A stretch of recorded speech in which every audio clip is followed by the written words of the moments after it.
अवरुद्धगण कैसे भगवान शंकर के संगतिया कैसे रहना, भगवान शंकर के संगतिया भूते प्रेत थे। भगवान शंकर के जो साथ वाले लोग थे, भगवान शंकर के जो भक्त थे वो भूते प्रेत थे।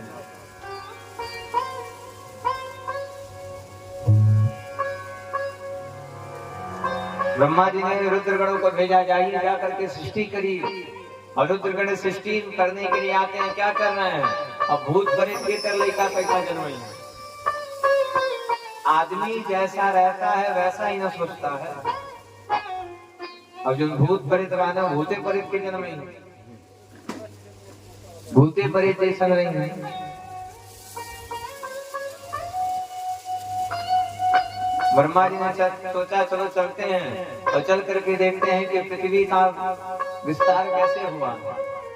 ब्रह्मा जी पृथ्वी को देखने के लिए आ रहे हैं। क्या देख रहे हैं? ब्रह्मा जी देख रहे हैं कि कौनों के को हाथ नहीं बा और कौनों के पूरा दहिए हाथ। किसी का एक भी आंख नहीं है, लेकिन किसी के पूरे शरीर में आंख ही आंख। ब्रह्मा जी ने रुद्र जी को कहा, रुक जाइए महाराज, अरे आप ऐसी सृष्टि करेंगे तो सृष्टि में कौन रहेगा, कौन आएगा? सृष्टि में कौन रहेगा, कौन आएगा? ब्रह्मा जी ने रुद्रगणों को मना कर दिया, कहीं नहीं जाना, नहीं रहिए। अब फिर ब्रह्मा जी आते हैं तो ब्रह्मा जी एक पुत्री को जन्म देते हैं। ब्रह्मा जी की एक बेटी है जिनका नाम है सरस्वती। ब्रह्मा जी की बेटी के का नाम, ब्रह्मा जी के लेकिन का नाम सरस्वती ना, सरस्वती सरस्वती का सरस्वती चटपटी ना, सरस्वती ये कहते हैं चटपटी।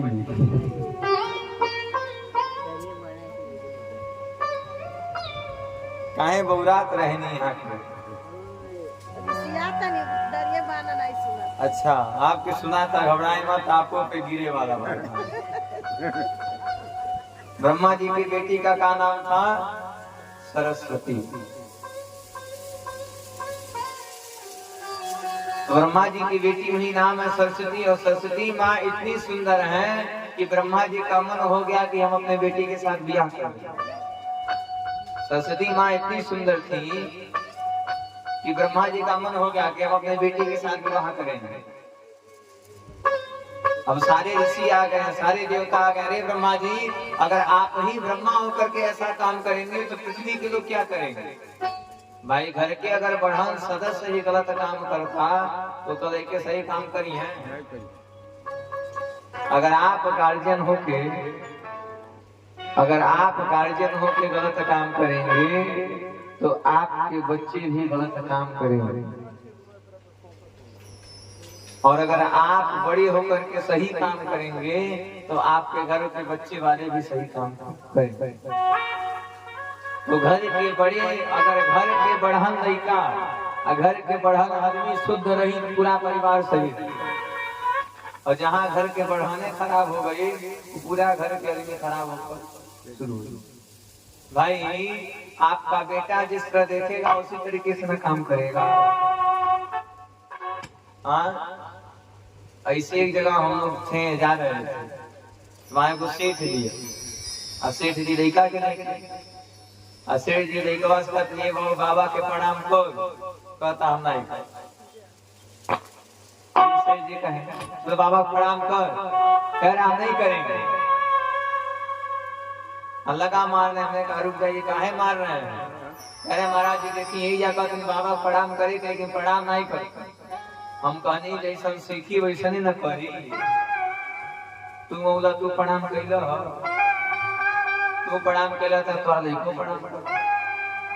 जब आप ही प्रणाम नहीं किए हैं तो आपका बच्चा प्रणाम कहाँ से करेगा? अगर आप गोड़ लागम के नाती देखी कि बाबा गोड़ लगले बन हम गोड़ नाग, और आपे नहीं लागम तो धैर्य लागी कई बउआ नहीं लगले बा हम नहीं लागे। तो अगर घर के आदमी बढ़ान आदमी सही रहे तो घर एकदम आराम से आगे निकलेगा। और अगर घर के बढ़ान के अगर खराब निकल जाए तो फिर घर सही होने वाला नहीं। तो सारे ऋषि महर्षि आ गए, लोग आके लगे कहने के हे ब्रह्मा जी, और आप जगत पिता हैं, और आप जगत पिता होकर करे अगर आप ही अपनी बेटी के साथ विवाह कर लेंगे तो बताइए सृष्टि के लोग क्या करेंगे। देवी देवता कह दिए कि तुम पिता रूप यह पुत्री है। हे ब्रह्मा जी, आप पिता हैं और ये आपकी पुत्री है, इस बात को ध्यान दीजिए। तुम पिता रूप यह पुत्री है, यदि यही नियम बन जाएगा। हे ब्रह्मा जी, आप पिता हैं और आपकी पुत्री है, अगर आप विवाह कर लेंगे तो आज से यह नियम बन जाएगा, और अगर यह नियम बन गया तो सोचिए सृष्टि का क्या होगा। तुम पिता रूप यह पुत्री है, यदि यही नियम बन जाएगा तो आगे बाप बेटियों में कुछ और ही राज दिखाएगा।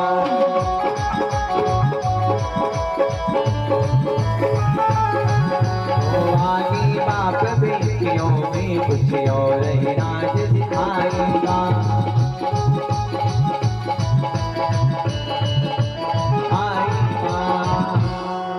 कह दिया क्या, हे ब्रह्मा जी, तुम पिता रूप यह पुत्री है। अरे ब्रह्मा जी, आप पिता हैं और ध्यान मत भटकाइए, आपकी बेटी सरस्वती है। अगर आप ही अपनी बेटी के साथ विवाह कर लेंगे, आप तो जगत के पिता हैं। संसार वाले कहेंगे जब ब्रह्मा जी अपनी बेटी से विवाह कर दिए तो हम कहें नहीं, और जब आप ही गलत काम करेंगे तो संसार वाले तो गलत करवे करेंगे। अगर देवता हो करके गलत काम करें तो आप नहीं गलत करो, जब कौन भगवान कहने तो हम, और जब भगवान सही रहेंगे और अगर भगवान सत्य के रास्ते पे चलेंगे तो भक्त भी कहेगा कि भगवान सच्चाई पे चले हैं, हम उस सच्चाई में चले।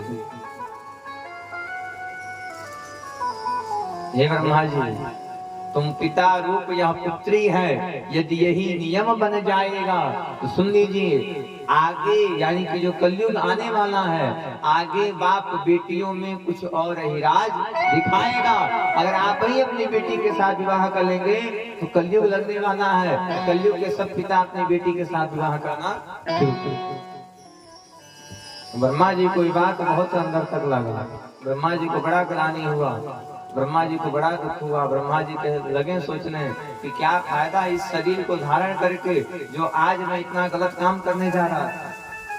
अरे मैं पिता होकर के अपनी बेटी के साथ विवाह करने जा रहा था, क्या फायदा हमको ब्रह्मा बनकर। ब्रह्मा जी को ग्लानि हुआ, बड़ा कष्ट हुआ। अब ब्रह्मा जी ने तुरंत अपने शरीर का त्याग न नहीं रहेगा ना फिर त्याग होगा। फिर ब्रह्मा जी दूसरे शरीर को धारण करते हैं, और आज ब्रह्मा जी सृष्टि करने का विचार बनाया, चलो चलते हैं सृष्टि कर रहे हैं। तब तक ब्रह्मा जी अपने दाएं अंग से मनु जी महाराज और बाएं अंग से शत्रुपाल को भेज रहे हैं। कह दिया कि दाएं बाएं अंग से की सृष्टि पुरुष और नारी की, सतरूपा नाम दुलारी की, मनुघृत अधिकृत अधिकारी की। सुनो ब्रह्मा जी, ब्रह्मा जी के दाहिने अंग से मनु जी महाराज और बाएं अंग से शत्रुपा रानी। अच्छा, इस पृथ्वी के प्रथम नारी और पुरुष कौन है? ये धरती के पहला मरेला मेहरारू के रहो, बताइए आप। जजमान जी, मैसिया पे ध्यान चल जाता था। ये पृथ्वी के प्रथम पुरुष और नारी कौन? पहला बारी पृथ्वी पर पहला मर्द मेहरारू के आ गया।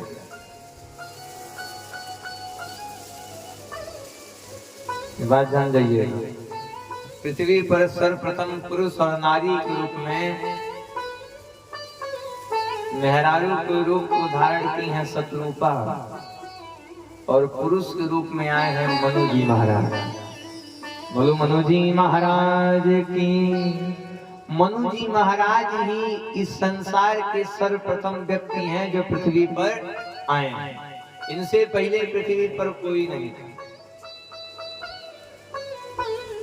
जो धरतिया पानी या तो रहे ना कि सबसे पहले यहाँ पर मेरी माँ मनु जी महाराज ही आए और इनके साथ एक स्त्री आई है जिनका नाम है शत्रुपा।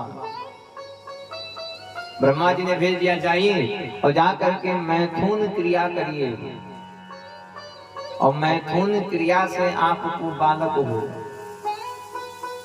और जब बालक हो जाएगा, जब बालक होगा तब जाके आप लोगों का सृष्टि शुरू होगी।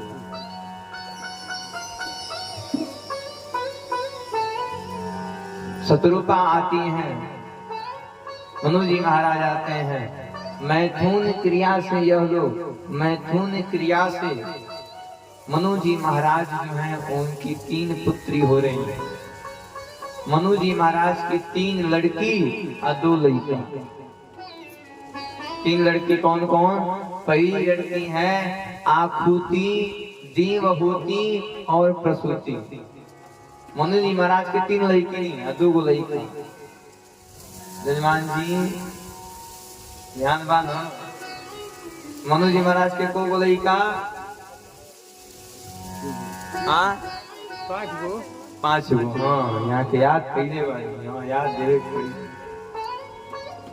3 गो लड़की या 2 लड़के। मनु जी महाराज की 3 बेटियां हुई, आकृति, देवहूति और प्रसूति। और मनु जी महाराज के 2 पुत्र भी हैं, प्रियव्रत और उत्तान, यानी कि 3 लड़की या 2 लड़के। सर्वं मनुष्यदेवेन संसनासिता। लड़कियां धीरे धीरे बड़ी हो रही हैं और मनु जी महाराज की जो सबसे बड़ी वाली लड़की है आकृति माँ, आकृति मैया का विवाह रुचि प्रजापति के साथ मनु जी महाराज संपन्न कर। दूसरी बेटी है, नाम है देवहूति। मनु जी महाराज बड़े चिंतित हैं कि पहली लड़की का विवाह कर दिए हैं और कोई सुयोग्य वर मिल जाए तो वो अपने मझली लड़की का भी विवाह कर। तो मझली लड़की का विवाह करने के लिए मनु जी महाराज एक अच्छे वर की खोज कर रहे हैं। हर एक माँ बाप यही सोचते हैं कि हम अपने से बढ़िया घर में अपने बेटी का विवाह करें। हर एक माई बाप ये सोचे कि हम अपने से बढ़िया अपने बेटी के विवाह करें, अपने घर से बढ़िया अपनी बेटी का विवाह करें। मेरी माँ मनु जी महाराज अपनी बेटी के विवाह के लिए चिंतित है। मनु जी महाराज सोच रहे हैं कि कोई बढ़िया सुयोग वर मिल जाए जिस वर के साथ हम अपनी बेटी का विवाह करते। मनु जी महाराज वर के चिंता में खूब जंगल जंगल घूम रहे हैं कि कहीं कोई ऋषि सन्यासी मिल जाएंगे जिनके साथ विवाह हो जाए। तब तक मनु जी महाराज को एक बाबा दिख रहे हैं। यह कोई साधारण ऋषि नहीं है, यह ऋषि जो है यह करदम जी ही महाराज आकर के बैठ गए। करदम ऋषि को देखा मनु जी महाराज। मनु जी महाराज को पता था इस जंगल में एक ऋषि रहते हैं जिनका नाम है करदम जी। और मनु जी महाराज जान रहे हैं यह कोई साधारण ऋषि नहीं है, यह बहुत बड़े तपस्वी महाराज है। यह बहुत बड़े तपस्वी महाराज हैं, यह कोई साधारण नहीं है। मनु जी महाराज करदम जी के चरण में गिर गए, हे महाराज अरे कृपा करके हमारी बेटी के साथ विवाह कर लीजिए। करदम ने कहा, हे महाराज हम ठहरे सन्यासी, हम ठहरे साधु, हम साधु हो गए, विवाहिक चक्कर में कहां फंसे। मनु जी महाराज आज करदम जी को गृहस्थ आश्रम का उपदेश दे रहे हैं। कौन से आश्रम का?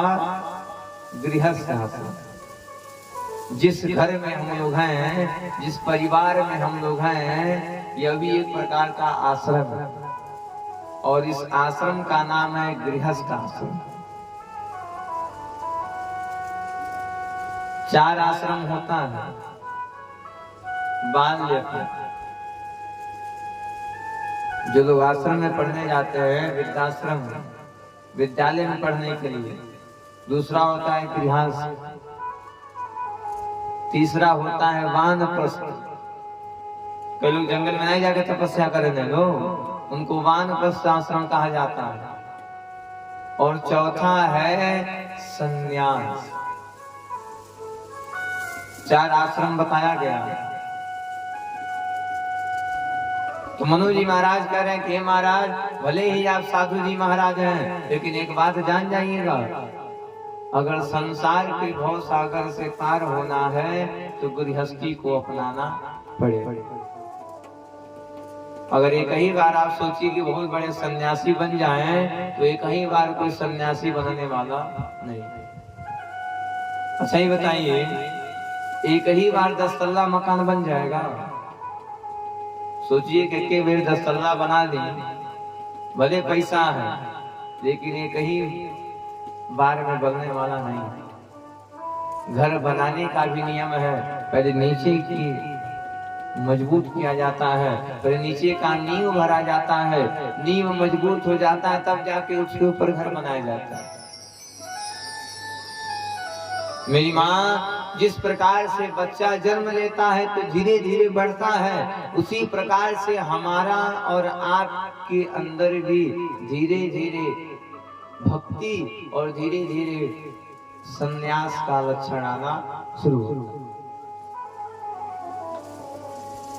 अब आप सोचिए कि कई बार कृपा हो जाए और आप सन्यासी हो जाएं, तो सन्यासी होने वाले नहीं।